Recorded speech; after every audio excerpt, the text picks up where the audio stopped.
Bismillahirrahmanirrahim. Assalamualaikum warahmatullahi wabarakatuh.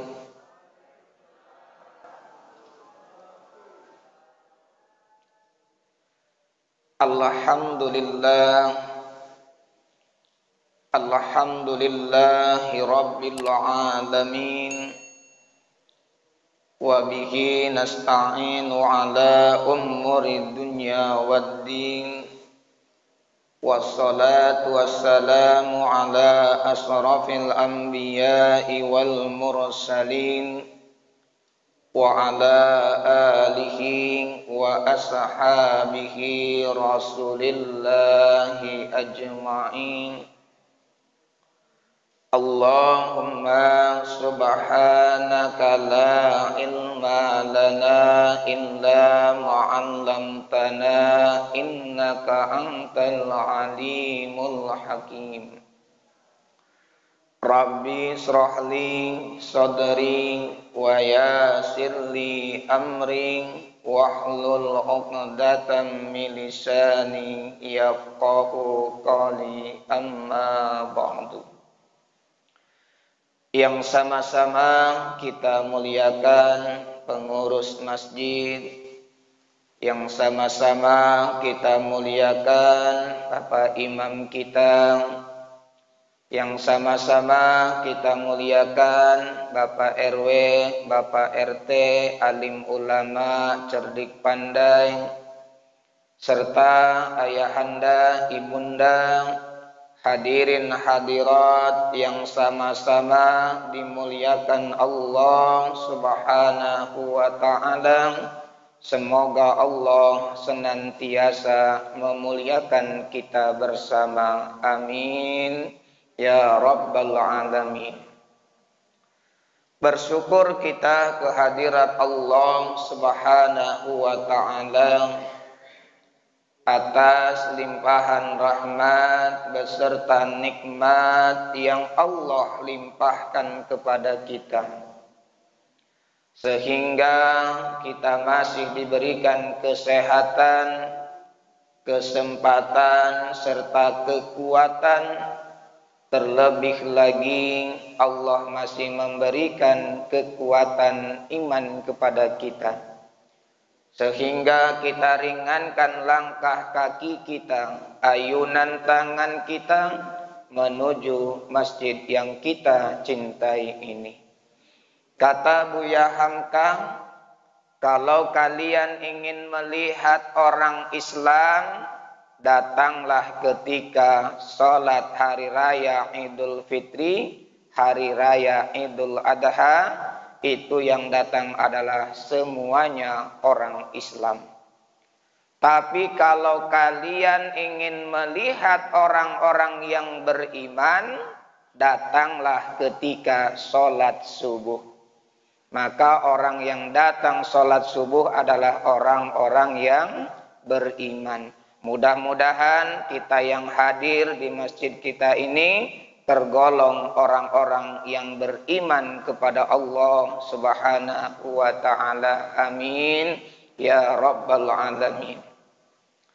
Bersolawat kita kepada baginda Nabi Muhammad sallallahu alaihi wasallam dengan ucapan Allahumma sholli ala sayyidina Muhammad wa ala ali sayyidina Muhammad. Semoga dengan seringnya kita bersolawat kepada Nabi kita, kita mendapat syafaat di yaumil qiyamah nantinya. Amin ya rabbal alamin. Ayahanda, ibunda, hadirin hadirat yang berbahagia, semoga Allah senantiasa melimpahkan kebahagiaan kepada kita, baik kebahagiaan di dunia ataupun kebahagiaan di akhirat nantinya. Saya kalau nengok ayahanda, ibunda duduknya nyender ke dinding, nyender ke tiang. Saya ingat cerita kawan Bapak Ibu. Jangan tersinggung. Kata Ustadz Somad, kalau orang dengar pengajian mudah tersinggung, umurnya nggak lama lagi. Jadi jangan mudah tersinggung. Pernah saya diundang ke rumah kawan dalam rangka doa selamat pulang dari ibadah umroh. Sesampainya saya di rumah beliau, sebelum acara dimulai, beliau bercerita, Ustadz, kalau besok Ustadz berangkat umroh atau haji, lalu Ustadz tersesat di tanah suci, susah Ustadz membedakan mana orang Indonesia dan mana orang yang bukan orang Indonesia. Karena kita bercampur baur di situ Ustadz, katanya. Lalu saya balik bertanya, kalau seandainya saya tersesat, apa solusinya? Kata beliau, satu solusinya Ustadz, kalau Ustadz tersesat. Solusinya, Ustadz masuk ke dalam masjid, Ustadz tengok orang yang nyender di dinding, orang yang nyender di tiang, itu orang Indonesia tuh Ustaz. Jadi rupanya orang Indonesia ini ndak di tanah suci, ndak di tanah haram, hobinya nyender. Jangan tersinggung. Kalau tersinggung umurnya tidak panjang. Ayahanda, ibunda yang dimuliakan Allah. Tema kita pada pagi hari ini, karena ini adalah di akhir Ramadan, temanya apa yang bertambah setelah Ramadan. Bu, apa yang bertambah setelah Ramadan, Bu? Kolesterol, darah tinggi, baju baru yang bertambah, gorden baru, sofa baru. Kadang mau hari raya Idul Fitri ini nampaknya semuanya baru aja. Termasuk istri saya tuh merengek kemarin, Bang, apa beli gorden lah Bang, katanya. Saya bilang gorden lama kan masih bisa dipakai lah, buram Bang, beli yang baru, dibelikan yang baru. Habis itu tengok kursi, Bang, kursinya berlubang, jadi beli kursi baru Bang, katanya. Beli kursi baru. Untung tidak saya pegang wajahnya Bun, wajah Bunda lah keriput nampaknya Bun. Jadi saya ganti ya Bun. Jangan Pak, jangan. Nanti diganti pula, mentang-mentang ganti semuanya ganti. Ayahanda, ibunda yang dimuliakan Allah, apa yang bertambah setelah Ramadan berakhir? Ketika kita di awal Ramadan, kita diingatkan oleh Allah dalam Al-Quran surat Al-Baqarah ayat 183. Ayat ini diawali dengan ya ayyuhalladzina amanu kutiba alaikumus syiyam. Di akhir ditutup dengan la'allakum tattaqun. Diawali dengan puasa, kemudian agar di akhir nanti kalian menjadi orang-orang yang bertakwa. Maka yang pertama yang bertambah setelah Ramadan adalah keimanan kita. Iman kita nih Bapak Ibu kadang naik, kadang turun. Kalau lagi naik iman kita, ke masjid rajin. Kalau lagi naik iman kita, baca Al-Quran rajin. Ketika naik iman kita, kita berzikir, kita membaca Al-Quran rajin. Tapi ketika iman itu turun, ketika mendengar seruan azan, Apa kata muazin? Hayya 'alas shalah.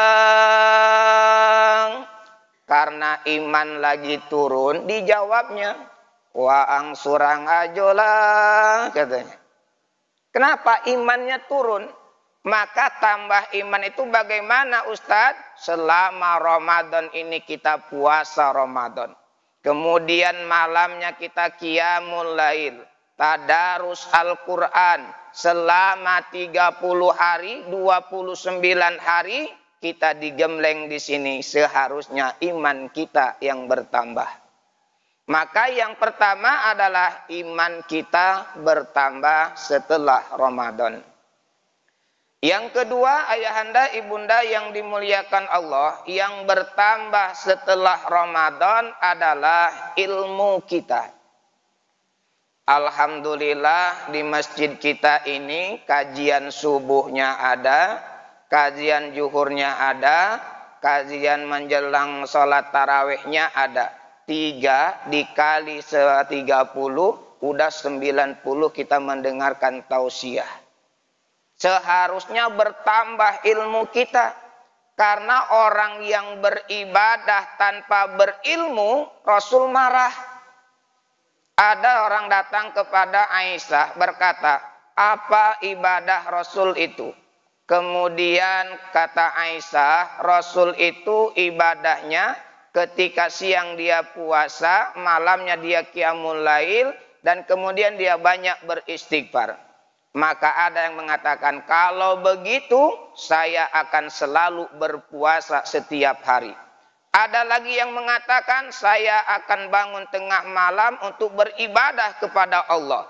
Apa kata Rasulullah? Saya manusia yang paling dicintai oleh Allah, saya berpuasa, kadang juga buka berpuasa.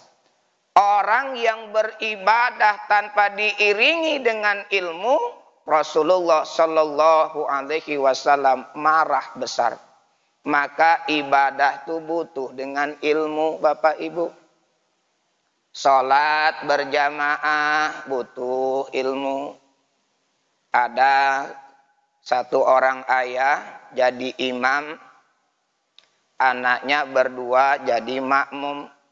Namanya si Ibrahim, Musa, dan Ahmad. Ada 3 orang anaknya jadi makmum.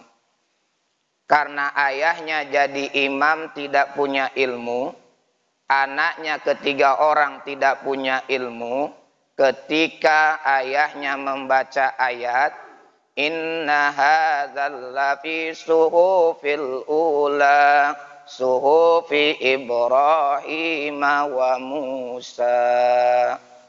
Ahmad protes. Ayah nggak adil ya katanya.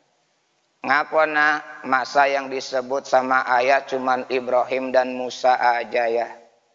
Masa Ahmad nggak disebut? Apa kata ayahnya? Lupo ayahna. Kita ulang lagi katanya. Inna hadzal lafi suhufil ula suhufi Ibrahim Ahmad wa Musa. Itu kalau 3 orang Pak anaknya. Kalau 12 orang payah pula ngabsennya. Maka sholat butuh ilmu, berdoa butuh ilmu. Maka mohon maaf lahir batin ibu-ibu, kalau suaminya pandai bahasa Arab, ibu sholatnya di rumah berdua, tolong hati-hati ibu-ibu. Kenapa Ustadz? Saya khawatir ada satu doa yang diselipkan oleh suami ibu karena ibu terlalu cerewet kepada suami. Apa doanya? Saya baca cuman 1 kali agar bapak-bapak tidak hafal doa ini. Kalau hafal takut diamalkan. Apa doanya? Allahumma jayyidna jaoza. Ibu yang tidak tahu artinya di belakang dengan khusyuk. Amin ya Allah, amin ya Allah. Suami ibu senyum aja. Alhamdulillah diaminkan ya Allah katanya. Tahu artinya Bu? Allahumma jayyidna jauja, ya Allah tambahkan aku istri satu lagi. Ibu ndak tahu, amin ya Allah. Suami senyum aja, alhamdulillah dapet ciek laiko. Seminggu kemudian dibawanya pulang. Ini siapa bang? Inilah hasil doa yang diaminkan seminggu yang lalu. Akan kacau kita bu. Maka ayahanda ibunda yang dimuliakan Allah, bertambah ilmu kita. Karena banyak kajian-kajian yang membuat kita bertambah ilmu kita. Yang ketiga, ayahanda ibunda yang dimuliakan Allah, yang bertambah setelah Ramadan adalah jiwa sosial kita. Di bulan Ramadan kita rajin berbagi. Ada yang berbagi takjil, berbagi makanan, berbagi minuman dan sebagainya. Kadang-kadang di bulan Ramadan yang paling kenyang itu orang yang tinggal di masjid. Saya dulu Pak tinggal di masjid, paling enak Ramadan itulah. Karena satu hari yang mengantar 3 orang. Ada untuk berbuka, ada untuk sahur, ada untuk tadarus Al-Quran. Kadang tidak termakan itu makanan tuh, saking banyaknya. Setelah Ramadan berlalu, tidak ada lagi yang ngantar makanan. Emangnya ustadz-ustadz kita nih makannya setiap bulan Ramadan apa? Jadi di luar Ramadan dia nggak makan apa? Makanya banyak garim-garim kita nih rambutnya keriting-keriting Bapak Ibu. Kenapa Ustadz? Habis Ramadan makannya mie ke mie, mie ke mie. Apa enggak keriting rambutnya?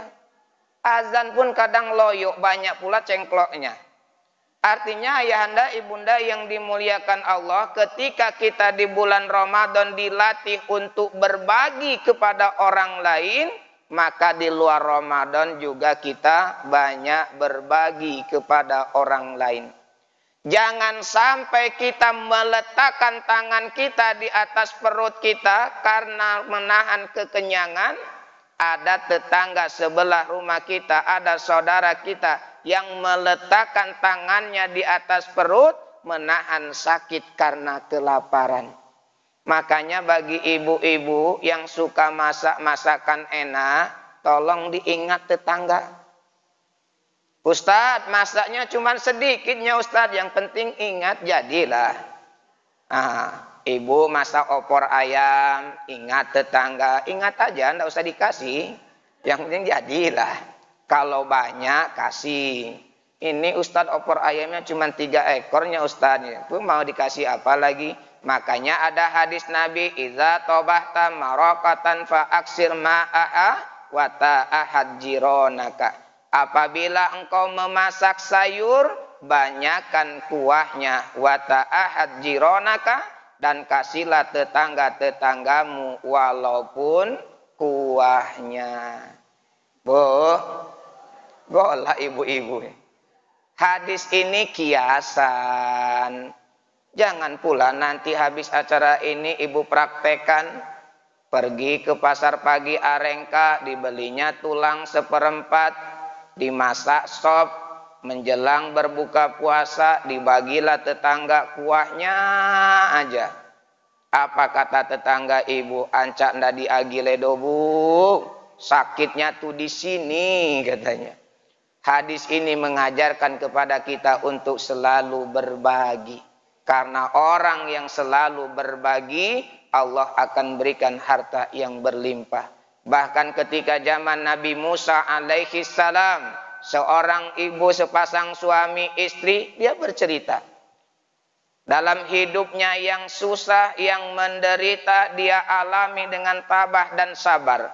Suatu hari dia bercerita kepada suaminya, wahai suamiku, tahukah engkau dengan Nabi Allah Musa alaihi salam? Kata suaminya, tahu. Beliau adalah Nabi Allah yang bisa berbicara langsung dengan Allah. Lalu apa kata sang istri? Wahai suamiku, bagaimana kalau besok kita jumpai dia? Kita mengadu kepada dia, mudah-mudahan beliau mau menyampaikan kepada Allah agar diberikan kekayaan. Lalu apa kata sang suami? Baik, kalau begitu kita jumpai besok beliau, kita mengadu kepada beliau. Besoknya datanglah sepasang suami istri ini kepada Nabi Allah Musa alaihi salam. Dia ceritakanlah hidupnya yang susah, hidupnya yang menderita, pas-pasan, gali lubang, tutup lubang. Dia alami itu dengan tabah dan sabar. Lalu apa kata Nabi Allah Musa? Aku akan sampaikan kepada Allah agar kalian diberikan harta kekayaan yang berlimpah. Kemudian Nabi Allah Musa alaihissalam berjumpa dengan Allah. Dia sampaikan, ya Rabb, ada sepasang suami istri yang meminta diberikan kekayaan. Lalu apa kata Allah? Wahai Musa, sampaikan kepada mereka, aku akan memberikan kekayaan kepada mereka, tapi selama 1 tahun mereka akan menjadi orang kaya. Setelah itu mereka akan menjadi orang miskin kembali. Kalau dia mau silahkan ambil, kalau tidak ya tidak apa-apa. Lalu Nabi Allah Musa menyampaikan kepada sepasang suami istri tadi. Bapak ibu, ibu akan menjadi orang kaya tapi cuman 1 tahun. Kalau bapak ibu mau ambil silahkan ambil, kalau tidak tidak apa-apa. Kalau seandainya saya disuruh, Pak Mustafa, kau akan menjadi orang kaya selama 1 tahun. Apa jawab saya? Tanggunglah 1 periode lah. Jangan sampai 3 periode, Pak. Kacau kalau sampai 3 periode ini. Ini bukan partai, Pak. Nanti bilang pula, oh Ustadz tidak pro Jokowi. Saya suka Jokowi. Makanya kalau bisa Jokowi itu seumur hidup jadi presiden, Bapak Ibu. Biar banyak jalan tol dibuat di Indonesia nih. Ayahanda, ibunda yang dimuliakan Allah. Lalu apa kata sepasang suami istri tadi? Baiklah akan kami ambil, biarkan kami menjadi orang kaya walaupun hanya 1 tahun. Dengan izin Allah mereka menjadi orang kaya. Hartanya berlimpah. Apa yang dia inginkan dia bisa memilikinya. Apa yang dia mau dia bisa mendapatkannya. Kemudian apa kata sang istri? Wahai suami, kita diberikan kekayaan hanya 1 tahun. Habis itu kita akan menjadi orang miskin kembali. Bagaimana kalau harta yang kita miliki ini kita gunakan untuk di jalan Allah. Kita bantu fakir miskin, anak yatim. Kita bangun rumah ibadah. Kita bangun tempat untuk persinggahan orang-orang musafir. Apa kata suaminya? Ini ide yang bagus. Karena kita hanya diberikan kekayaan 1 tahun, besok ketika kita menjadi orang miskin, kita tidak bisa lagi membantu orang lain. Lalu mereka pun sibuk dengan bersedekah. Dia bantu fakir miskin, anak yatim. Dia bangun rumah ibadah. Kemudian dia bangun tempat persinggahan untuk orang musafir. Saking sibuknya mereka, sehingga mereka tidak sadar kalau mereka sudah menjadi orang kaya lebih dari 1 tahun. Lalu Nabi Musa alaihissalam datang menjumpai Allah. Ya Rabb, engkau mengatakan mereka akan menjadi orang kaya hanya 1 tahun. Ini sudah lebih dari 1 tahun mereka masih menjadi orang kaya. Apa kata Nabi Allah? Kata Allah, wahai Musa, aku malu kepada hambaku. Ketika aku titipkan harta kepada mereka, mereka gunakan di jalanku. Maka aku tak malu untuk mengambilnya kembali. Bahkan aku akan tetap menambah untuk mereka. Maka ayahanda ibunda yang dimuliakan Allah, orang yang rajin bersedekah, rezekinya semakin murah. Yang terakhir ayahanda ibunda yang dimuliakan Allah, apa yang bertambah setelah Ramadan? Yang keempat, yang terakhir, bertambah setelah Ramadan adalah kecintaan kita ke masjid untuk memakmurkan masjid. Di bulan Ramadan rajin kita sholat berjamaah.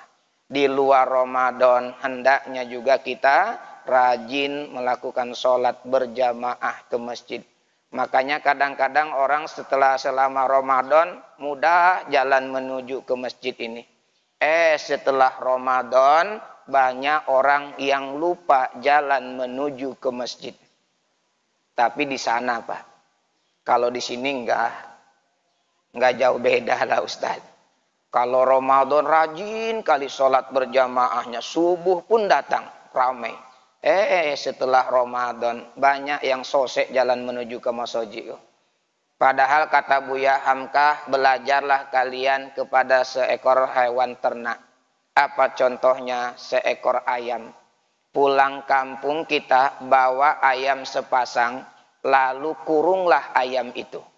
Ketika dikurung ayam itu selama 1 minggu, kemudian lepaslah ayam itu. Dia tahu jalan pulang Bapak Ibu.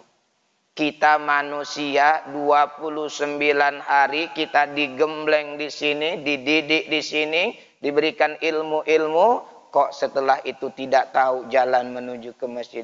Maka innama ya'muru masajidallahu man amana billahi wa bil yaumil akhir. Orang-orang yang beriman itu adalah orang-orang yang selalu meramaikan masjid. Orang-orang yang beriman itu adalah orang-orang yang hatinya selalu rindu ke masjid. Bahkan kata Rasulullah, ada 7 golongan manusia yang mendapat naungan Allah ketika di yaumil kiamah. Salah satunya adalah orang yang hatinya selalu rindu ke masjid untuk beribadah kepada Allah. Tapi ada juga orang yang datang ke masjid dengan tujuan lain. Ada sahabat Nabi namanya Abizar Al-Ghifari. Abizar Al-Ghifari ini Bapak Ibu suatu hari dia berdiam di masjid. Ketika sedang berdiam, Rasul masuk. Lalu Rasul bertanya, "Wahai Abizar Al-Ghifari, apakah engkau berada di masjid ini sedang iktikaf?" "Tidak ya Rasulullah." "Apakah engkau sedang mengulang hafalanmu?" "Tidak juga ya Rasulullah." "Atau engkau sedang berzikir?" "Tidak juga ya Rasulullah." Kata Rasul, berzikir enggak, iktikaf enggak, mengulang hafalan tidak. "Lalu engkau sedang apa di masjid ini Abizar Al-Ghifari?" Apa kata Abizar Al-Ghifari? "Ya Rasulullah, saya berdiam di masjid ini dengan tujuan menghindari orang yang nagih hutang ya Rasulullah." Rupanya ada juga orang yang bersembunyi di masjid. Kalau saya bersembunyi di rumah, orang tahu akan datang ke rumah. Kalau saya ada di tempat saudara, mereka akan datang ke tempat saudara saya. Tapi kalau saya di masjid, orang tidak tahu ya Rasulullah. Makanya, apakah Rasulullah marah? Tidak, Rasul tersenyum. Makanya untuk bapak-bapak, ibu-ibu yang punya hutang, biar tidak ditagi-tagi oleh orang yang punya hutang, saya ajarkan satu doa biar tidak dikejar-kejar oleh orang yang nagih hutang. Apa doanya Ustadz? Jangan ditulis, saya yakin Bapak Ibu hafal doa ini. Doanya adalah Allahumma bayarun walunasun. Nah itu doanya. Bayar hutang tuh, lunasi hutang tuh, insya Allah tidak dikejar-kejar yang nagih hutang lagi. Kalau tidak dibayar, tetap dikejar-kejar juga Bapak Ibu. Ayahanda ibunda yang dimuliakan Allah, ini yang dapat saya sampaikan. Mudah-mudahan ini ada manfaatnya bagi kita semua. Mudah-mudahan di akhir Ramadan ini kita menjadi orang-orang yang bertakwa.